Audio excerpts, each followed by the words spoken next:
결혼하면 자연스럽게 맺어지는 가족관계 중 하나 바로 시댁이죠. 특히 시어머니와의 관계는 참 예민하고도 미묘한데요. 며느리 입장에서 정말 힘들다 싶은 순간 한 번쯤은 있었을 겁니다. 오늘은 많은 며느리들이 공통적으로 진짜 싫다고 말하는 시어머니 유형 5가지를 정리해봤습니다. 혹시라도 내가 이 중 하나일 수도 있다 싶으신 분들은 지금부터 끝까지 집중해주세요. 첫 번째 유형은 지나친 간섭형 시어머니입니다. 뭐든지 참견하고 의견을 강요하는 시어머니죠. 이 유형의 시어머니는 며느리의 일상 하나하나에 간섭을 합니다. 요리를 어떻게 해야 하는지, 청소는 어떤 순서로 해야 하는지, 심지어 남편과의 관계나 아이 양육 방식까지 모든 걸 일일이 조언이라는 이름으로 개입하죠.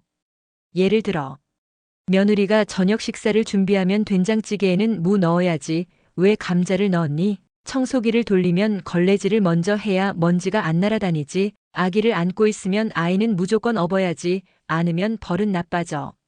이런 말들이 매일 반복되면 며느리는 점점 내 방식대로 할 수 없다는 무력감에 빠집니다.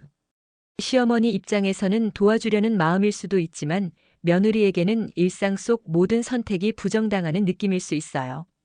특히 결혼 초반이라면 이런 간섭은 며느리에게 큰 상처가 됩니다. 시댁에서조차 자신의 생활 방식을 지킬 수 없다면 결국 갈 곳 없는 기분이 들 수밖에 없겠죠. 조언은 물어볼 때만 그리고 꼭 부드럽게 예전에 난 이렇게 해봤는데 너는 어떻게 해? 라고 묻는 게 훨씬 따뜻하게 다가옵니다. 두 번째 유형은 비교형 시어머니입니다. 큰 며느리는 잘만 하던데 라며 말을 시작합니다.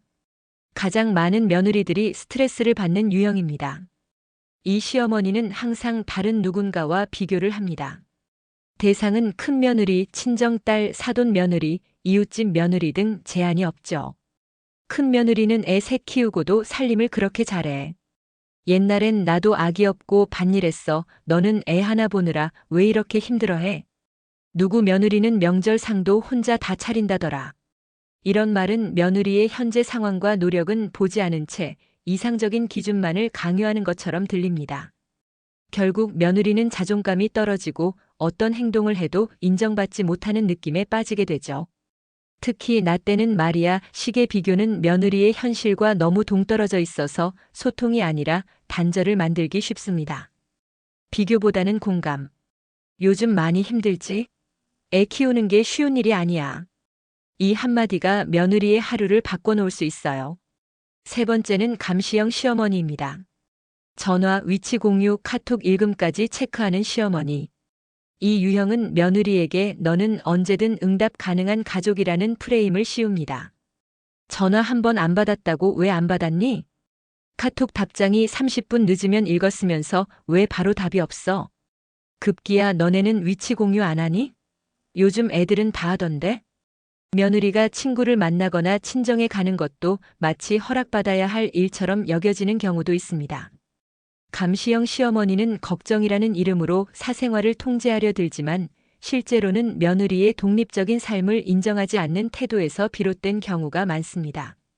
며느리도 누군가의 자식이자 자기만의 삶이 있는 독립된 성인입니다. 이런 감시는 처음에는 관심처럼 보일지 몰라도 시간이 지날수록 며느리에게는 불안과 불편함, 스트레스를 유발하게 됩니다. 관심과 간섭은 종이 한 장 차이. 며느리의 시간을 존중하는 것이 오히려 더 가까운 관계로 이끌 수 있어요. 네 번째 유형은 생색형 시어머니입니다. 내가 이것저것 얼마나 많이 해줬는데 하는 시어머니. 생색형 시어머니는 뭔가를 해주는 건 분명 맞습니다. 김장 김치를 싸주거나 반찬을 해주고 가전제품을 사주기도 하죠. 문제는 그 다음입니다. 김치 담그느라 밤새 손이 다 부었어. 근데 네가 맛있다고도 안 하더라.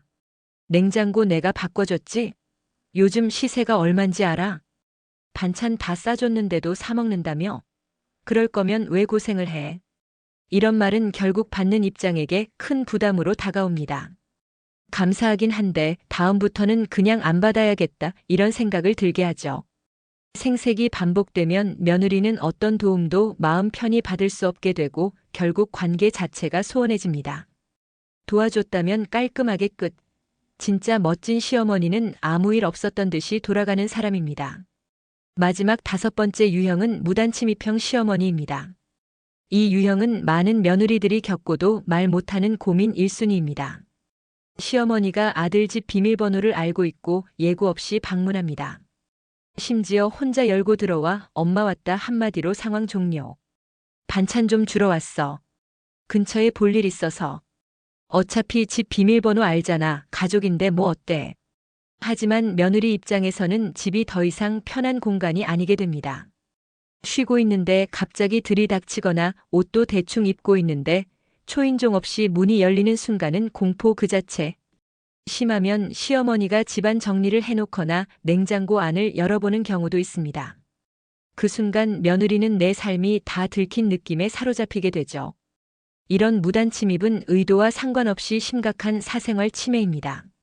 며느리가 직접 말하기 어려운 사안인 만큼 시어머니 스스로 조심해야 할 부분입니다. 아무리 가족이라도 방문 전 연락은 기본 중의 기본. 혹시 시간 괜찮을까? 라는 한마디면 충분합니다.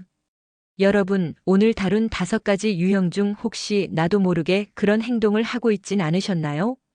며느리도 누군가의 딸이자 한 사람의 인격체입니다. 조금의 존중과 배려만 있어도 시어머니와 며느리는 충분히 가까워질 수 있어요. 말 한마디, 행동 하나가 가족 사이를 더 따뜻하게 만든다는 것 잊지 마시길 바랍니다. 오늘 영상이 도움이 되셨다면 구독과 좋아요 부탁드립니다. 댓글로 여러분의 경험도 공유해주세요. 우리 모두 건강한 가족 관계를 위해 한 걸음 더 가까이 가볼까요? 감사합니다.